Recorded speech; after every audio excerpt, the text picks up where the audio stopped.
तो गाइस कैसे हैं आप सब लोग। बैटल स्पिरिट के एपिसोड 04 के साथ हाजिर हो। तो लास्ट एपिसोड के एंड पे हमने देखा था कि मार रोग जो होता है वो यूनिवर्सिटी के बाहर पहुंच जाता है, यानी लोगी कॉलेज में पहुंच जाता है, जहां पर पहले से बहुत सारे स्टूडेंट्स जो होते हैं वो एडमिशन के लिए आए होते हैं। रोग उन सभी को देखता है कि सभी एक से बढ़कर एक वहां पर पागल हैं, क्रिमिनल्स के बच्चे हैं, इसी वजह से सभी काफी ज्यादा नोटोरियस होते हैं। तो रोग कहता है कि अपने गाँव में तो बहुत ज्यादा बोर होता था, लेकिन यहाँ पर मुझे काफी ज्यादा मजा आने वाला है। मार रोग कहता है कि मास्टर जोंग ने जहाँ पर मेरे लिए बंदोबस्त करवाया कि मैं जहाँ पर आकर एडमिशन ले सकूं, तो मैं उसके इस मौके को जाने कैसे दे सकता हूं। मैं जहां पर इस लोगी कॉलेज की मिस्ट्रीज को अनफोल्ड करूंगा और साथ ही अपने आप को सबसे स्ट्रांग बनाकर जहां पर से बाहर निकालूंगा। ये मेरे लिए एक चांस है और मैं इस चांस को बिल्कुल भी अपने हाथ से जाने कैसे दे सकता हूं, जब मैं यहां पर इस एकेडमी में स्ट्रांग बन सकता हूं।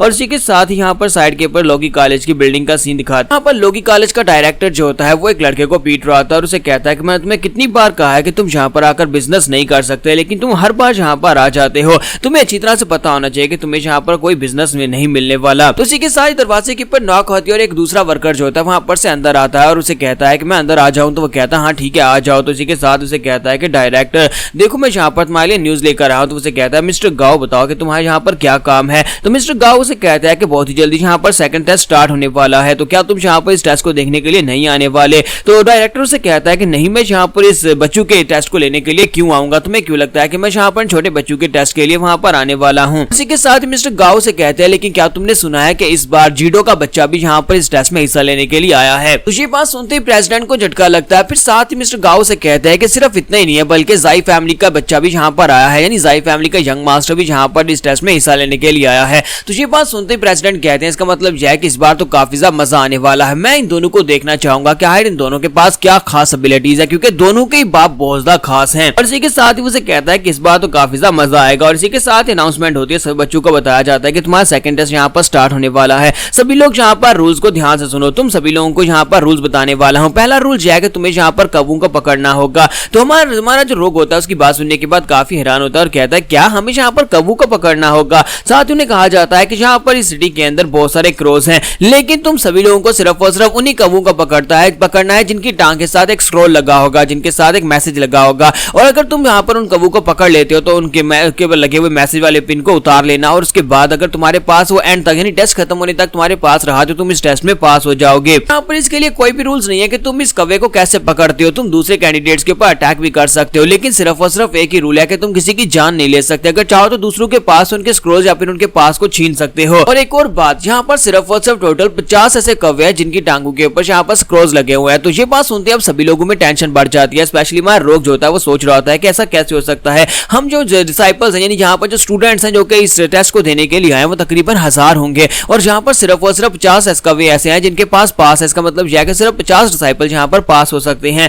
और बाकी के सभी लोग जो होते हैं बहुत ज्यादा एक्साइटेड हो रहे होते हैं। तुम्हारा रोग कहता है कि इन सभी को तो इस बात से कोई भी हैरानी नहीं हुई, जैसे कि इन सभी लोगों को इस बात से फर्क ही नहीं पड़ता और सभी लोग यहाँ पर अपनी स्ट्रेंथ के बलबूते पर इस टेस्ट को पास करना चाहते हैं। तुम्हारा रोग कहता है अगर ऐसी बात है तो फिर मैं भी यहाँ पर अपना बेस्ट दूंगा। और इसी के साथ सभी डिसाइपल जो होते हैं वहां पर कौवों को घूर घूर कर देख रहे होते हैं और कौवे बेचारे वहां पर उनको देख रहे होते हैं कि अब उनके साथ क्या होने वाला है। और सभी कौवे वहां पर से उड़ना स्टार्ट कर देते हैं और उनको बताया जाता है कि तुम्हारे पास 3 घंटे हैं, 3 घंटे के टाइम में तुम्हें यहाँ पर अपने लिए पास ढूंढना होगा। और यहीं पर मिस्टर गाओ और प्रेसिडेंट को दिखाते हैं कि वो दोनों जो होते हैं वो छत के ऊपर आकर खड़े हो जाते हैं और कहते हैं कि मैं तो वाकई में यहाँ पर देखना चाहता हूँ कि ये दोनों बच्चे इस बार क्या करके दिखाएंगे। उम्मीद करता हूँ कि दोनों यहाँ पर टेस्ट को पास करके हमारी अकेडमी का हिस्सा बन जाएंगे और उसके बाद मैं इन लड़कों को देख पाऊंगा, इनको एग्जामिन कर पाऊंगा। और यहीं पर एक गली का सीन दिखाता है जहाँ पर हमारा रोग जो होता है वो छुपकर देख रहा था कि कोई कौवा यहाँ पर खुद उड़कर आ जाए। और इसी के साथ ही वहां पर इंतजार करते करते वो कहता है कि अब मैं यहाँ पर क्या करूँ। मुझे लगता है कि यहाँ पर कौवे को ढूंढना काफी ज्यादा मुश्किल हो सकता है, क्योंकि सिर्फ 50 कौवे ऐसे हैं जिनके पास है और बाकी के सभी कौवे तो बेकार हैं। फिर साथ ही वो कहता है कि जाओ जूजी भी यहाँ पर से भाग गया है।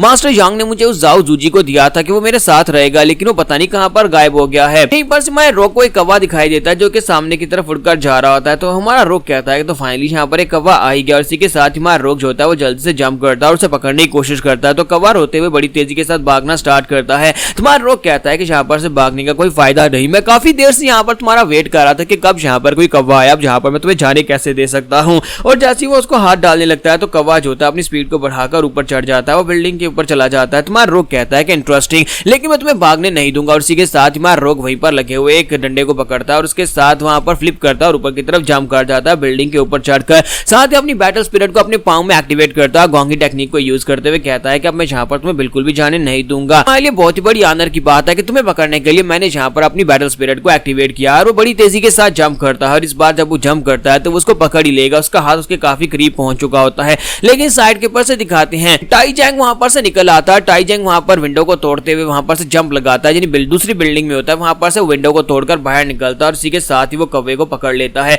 और हमारा रोग जो होता है वो उसके रास्ते में होता है और इसी के साथ ही वो रोग के साथ वहां पर टकराता है, जिसकी वजह से हमारा रोग जो होता है नीचे ग्राउंड के ऊपर गिर जाता है। तो वो दोनों ही काफी ऊंचाई के ऊपर बिल्डिंग के ऊपर होते हैं। तो टाई जैंग तो उस कौवे को पकड़ लेता है, लेकिन हमारा रोग जो होता है वहां पर सीधा नीचे आकर बिल्डिंग के साथ टकराता है, जहां पर वो कचरे में गिर जाता है। और उसके वहां पर गिरने के बाद टाई जैंग उसे कहता है कि बच्चे तुम्हारा बहुत बहुत शुक्रिया जहां पर कौवा मुझे देने के लिए। और इसी के साथ इस कौवे की टांग के साथ लगे हुए स्क्रोल को उतार लेता है और कहता है अब जबकि मुझे यहाँ पर पास मिल चुका है और कौवा बिल्कुल ठीक कौवा था जिसका मैंने यहाँ पर पीछा किया, अब यहाँ पर इस कौवे को बेच देते हैं। और उसे कहता है कि ठीक है अब तुम यहाँ पर से जा सकते हो, तुम्हारा यहाँ पर कोई काम नहीं है। जबकि दूसरी तरफ दिखाते हैं कि हमारा जो रोग होता है वो बेचारा कचरे के ढेर में जाकर गिरता है, वहां पर से बाहर निकलता है और उसे कहता है कि तुम्हें किसने कह दिया कि तुम यहाँ पर से इस कौवे के पर लगे हुए पास को लेकर जा सकते हो और तुम्हें यहाँ पर थैंक यू बोलने की जरूरत नहीं है, लेकिन क्योंकि मैंने यहाँ पर ये नहीं कहा कि तुम यहाँ पर से जा सकते हो, पहले ये पास मुझे दो और उसके बाद यहाँ पर से चले जाना। और रोग वहां पर अपनी बैटल स्पिरिट को यूज करते हैं, बड़ी स्पीड के साथ उसके सामने आकर खड़ा हो जाता है और कहता है कि चलो जल्दी से अब ये पास मुझे दे दो।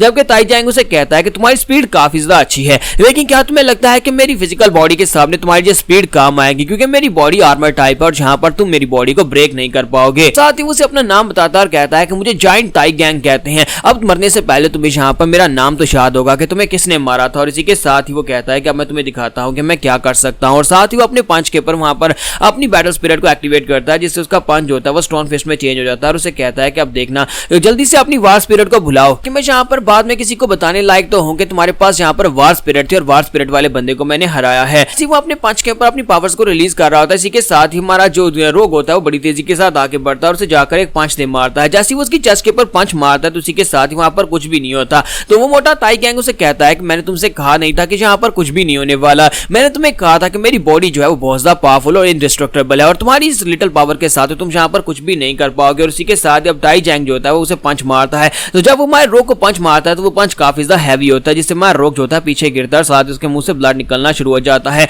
तो रोग कहता है कि इसके पंच की वजह से मेरे इंटरनल ऑर्गन्स जो है वो अंदर से ब्लीड कर रहे हैं। तो टाई जैंग उसे कहता है कि तुम तो अभी यहाँ पर से ब्लीडिंग करना शुरू कर दी। टाई जैंग उसे कहता है कि मुझे लगता है कि तुम्हारे पास स्पीड के अलावा कुछ भी नहीं है, लेकिन स्पीड यहाँ पर सब कुछ नहीं होती, स्पीड यहाँ पर तुम्हारे काम नहीं आएगी, तुम तो सिर्फ और सिर्फ एक कचरा ही हो। और साथ ही वो आगे बढ़ता है और कहता है कि अब मैं यहाँ पर तुम्हें एक सबक सिखाने वाला हूँ कि ये जगह यानी लॉगी कॉलेज तुम्हारे जैसे बेकार कचरा लोगों के लिए बिल्कुल भी नहीं है, जहाँ पर तुम्हारे जैसे कचरा लोग आकर स्टडी कर सके। और साथ ही वो जाकर उसे पंच मारता है। तो हमारा रोग जो होता है वो जल्दी से जंप करते पीछे की तरफ बढ़ता है ताकि उसके पंच को अवॉइड कर सके। तो वो उसे कहता है कि तुम यहाँ पर कब तक बच पाओगे, तुम कब तक यहाँ पर मेरे पंचेस को अवॉइड कर पाओगे। और रोग फिर से वहां पर उसके ऊपर अटैक करने के लिए आगे बढ़ता है और उसे कहता है कि तुम्हें किसने कहा कि मैं यहाँ पर छुपने वाला हूँ, यहाँ पर बचने वाला, मैं तो डायरेक्ट अटैक करने वाला हूँ। इस बार हमारा रोग जो होता है उसके मुंह के ऊपर जाकर किक मारता है, लेकिन टाई जैंग की बॉडी आर्मर बहुत ज्यादा पावरफुल होता है, जिसकी वजह से उसे बिल्कुल फर्क ही नहीं पड़ता। यहाँ पर हमारी एपिसोड 04 का एंड करेंगे और नेक्स्ट एपिसोड में देखेंगे कि आखिर हमारा रोग यहाँ पर इस बड़े टाई जैंग को हराएगा कैसे।